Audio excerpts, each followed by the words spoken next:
Assalamualaikum. Waalaikumsalam warahmatullahi wabarakatuh. Apa khabar? Bersambung. Alhamdulillah, sihat puan. Jelas suara saya Sihat-sihat. dengar? Jelas. Dengar, dengar dengan jelas. Suara saya jelas Okey. eh? Jadi Alhamdulillah. Sama saya, Cik Amir, kita dalam kapsul nak kaya seribu daya. Malam ni kita nak mulakan episod pertama lah kita boleh cakap dengan Ya betul. penulis buku motivasi kewangan lah. Puan Marlia Ramli. Okey, so ini sebagai minggu pertama ni saya kena kenalkan sikit lah.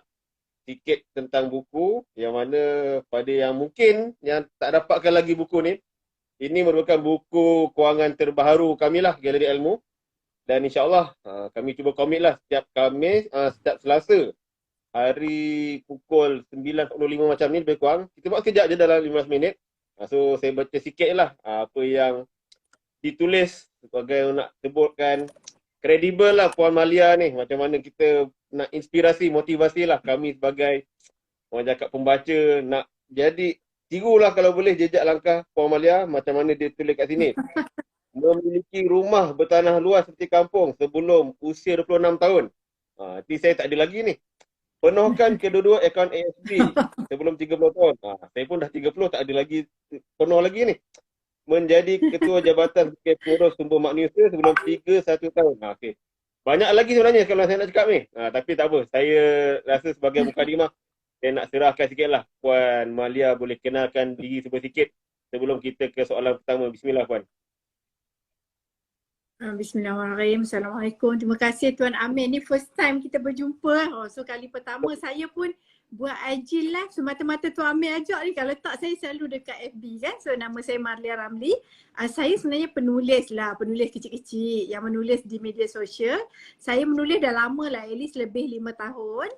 Dan minat saya minat berkongsikan tentang women empowerment, tentang kerjaya, tentang kewangan sebab saya percaya dengan pengurusan kewangan yang betul, semua insyaAllah, semua yang berpendapatan kecil pun boleh menabung, yang berpendapatan besar lagilah boleh melabur malah dengan adanya ilmu yang betul. So jadi itulah perjuangan saya yang tak adalah besar mana, tapi saya anggap ini adalah sebahagian daripada sumbangan kecil saya kepada masyarakat. Mudah-mudahan sebagai saham akhirat juga Tuan Amir. So dia bukan kat Amin. dunia je kekayaan ni, kita kau boleh Betul. bawa ke akhirat lah macam tu. Saya 18 tahun bekerjaya sebagai HR manager dan selain itu saya aktif mendidik di media sosial tentang pengurusan dan juga pengurusan kewangan dan cara menabung emas yang selamat dan rendah risiko. Hari ini alhamdulillah Tuan Amir murid yang direct belajar dengan saya sekitar 2,800 dan jumlah empire tu dalam 15,000 lah alhamdulillah. So itulah sebahagian daripada latar belakang saya Itu dia sedikit. sikit sebanyak kalau siapa yang tak tahu tu dah semua tulis tu Riza Rina.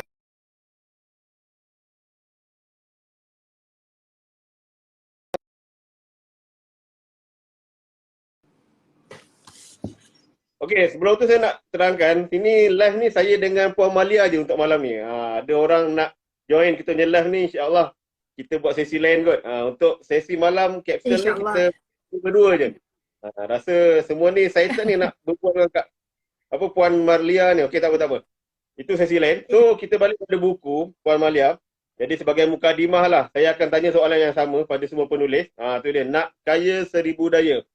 Dalam buku ni, Puan Malia ada masukkan bab tentang rumah tangga dan kewangan. Bab ni bagi saya sangat relate lah dengan saya yang dah berkeluarga dan semua pembaca di luar sana, saya rasa. So nak tahu kenapa dalam buku Nak Kaya Seribu Daya ni, Puan Malia masukkan bab rumah tangga dan kewangan ni, Puan. Bismillah, Puan. Ya. Sebab sebenarnya saya perasan satu perkara, saya tak pasti sistem pendidikan hari ini, tapi sistem pendidikan di zaman saya dulu ilmu kewangan tidak diajar di sekolah. So jadi ilmu kewangan tu kita dapat berdasarkan cara kita dibesarkan, persekitaran kita, kita perhati pakcik kita perhati nenek kita, dari situ kita belajar dan faham tentang ilmu duit. Tapi apa yang diajar oleh secara informal ini kadang-kadang ada yang tersikit tersasar. Bagi contoh, mak kita dia bagi duit, kita belanja dulu, lebih nanti baru bawa balik simpan.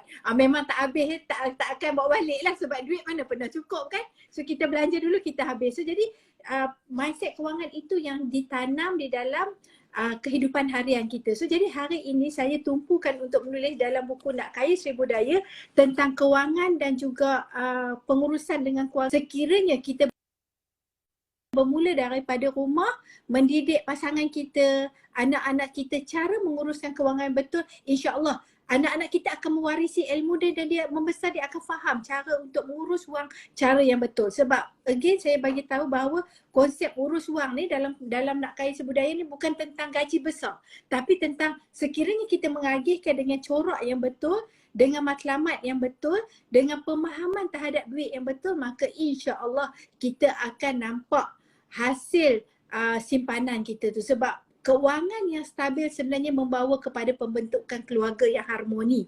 Sebab itulah pentingnya setiap keluarga ni ada sedikit asas kewangan supaya kalau apa-apa musibah yang berlaku, kita tak perlu nak meminta dengan sesiapa, kita tak ada masalah pergolakan di dalam keluarga kerana kita dah ada persediaan kewangan yang asas di dalam rumah tangga. Itu adalah inspirasi saya menghasilkan buku Nak Kaya Seribu Daya, insya-Allah. Tak ada pun istilah gaji kecil, gaji besar. Yang penting adalah kita nak dan kita ada keinginan untuk menguruskan kewangan dengan cara yang betul dan asas-asas. So dia kata saya bermula dengan pendapatan B40 atau miskin bandar, betul. Malah nak cerita waktu tu sampai tahap saya layak beli rumah miskin bandar lah, rumah untuk golongan miskin lah, alhamdulillah. Saya tak rasa benda tu benda yang segan nak beritahu orang. Saya tak apalah, ikut kemampuan saya waktu tu saya cuma mampu beli rumah kecil, maka saya belilah rumah kecil dahulu. So jadi bagi saya bila kita pertama bila kita bergaji kecil atau pendapatan kita kecil, kita kena accept, kita tak boleh deny. Nak buat macam mana rezeki dan kita tak nak buat apa-apa, tak boleh. Kita kena accept bahawa betul gaji kita kecil, kita sekarang miskin bandar. Jadi apa yang kita nak buat untuk keluar daripada kepompong kemiskinan itu, maka kita kena, salah satunya apa yang saya buat, yang saya nyatakan dalam Nak Kaya Seribu Daya buku ni, saya ceritakan tentang nombor satu, saya membina pendapatan yang lebih baik, saya tambahkan pendapatan, suami isteri berbincang dekat mana kos yang perlu diasingkan, kita asingkan. Kita gunakan sistem envelope, kita agihkan perbelanjaan dalam bentuk mingguan. Ini adalah antara perkara-perkara penjimatan yang kita buat. Okey, so jadi apa yang saya buat bila sampai satu tahap, saya dan suami dan pasangan saya dapati berjimat itu penat. Jadi apa yang kita buat adalah cara kedua, iaitu cara yang memerlukan sedikit ilmu, iaitu saya mula meningkatkan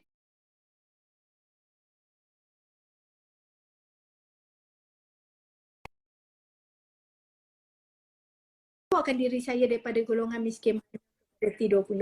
Alright. Saya dengar dengan jelas suara saya sendiri, tapi saya tak tahu kalau betul, Tuan Amir tak dengar suara saya. Saya dengar juga. Saya dengar. So, betul.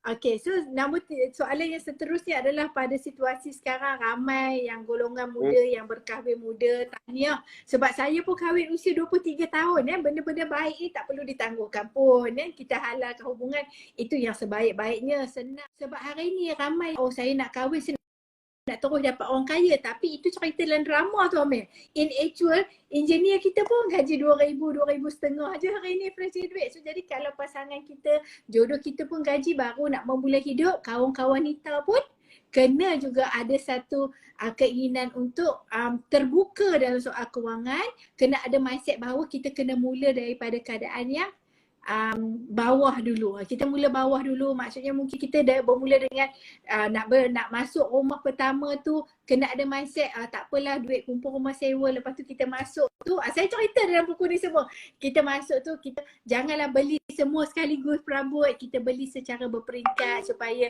cukup-cukup untuk kita memulakan hidup. Yang pasti bagi kaum-kaum gadis yang nak kaum-kaum suami bakal kena ada mindset untuk pegang tanggungjawab. Sebab walaupun di pihak suami dan pihak isteri, kita nak kahwin muda, kita kena bersedia untuk memegang kepada tanggungjawab yang sangat besar. Pak ni sebab kahwin ni bukan tentang seronok je. The moment kita kahwin maksud kita sudi menerima masalah pasangan kita, sudi susah senang dengan dia, sudi melalui kesukaran-kesukaran hidup. Maka perkara-perkara ini nasihat saya kepada golongan muda. Alhamdulillah saya kahwin usia 23 tahun. Hari ini tak adalah berpengalaman sangat. Saya rasa Tok Amir lagi berpengalaman. Saya baru 17 tahun berumah tangga. Cuma dalam mindset pertama bila kita nak berumah tangga adalah kita kena sama-sama bersedia pegang tanggungjawab. Dan bila di pihak isteri, kita kena tahu bahawa kewangan suami kita baru bermula, belum cukup mampu, maka kita jangan biasakan dengan hidup melebihi kemampuan. Hidup seadanya dulu di awal perkahwinan. Sebab secara amnya fasa rumah tangga dia diuji dengan beberapa peringkat tu Amir. 5 tahun pertama dia uji, Allah uji kita selalunya dengan ujian keuangan. 5 tahun kemudian tu baru cerita lain, tapi 5 tahun pertama adalah biasa untuk rumah tangga diuji dengan pelbagai ujian-ujian keuangan. Waktu inilah sikap tanggungjawab, sabar, tolak ansur, sanggup hidup di bawah kemampuan adalah sangat penting untuk memastikan rumah tangga itu insya-Allah dalam keadaan baik-baik. So itu adalah antara perkara-perkara yang saya kongsikan di dalam buku Nak Kaya Seribu Daya insya-Allah. Alright, Tuan Amir?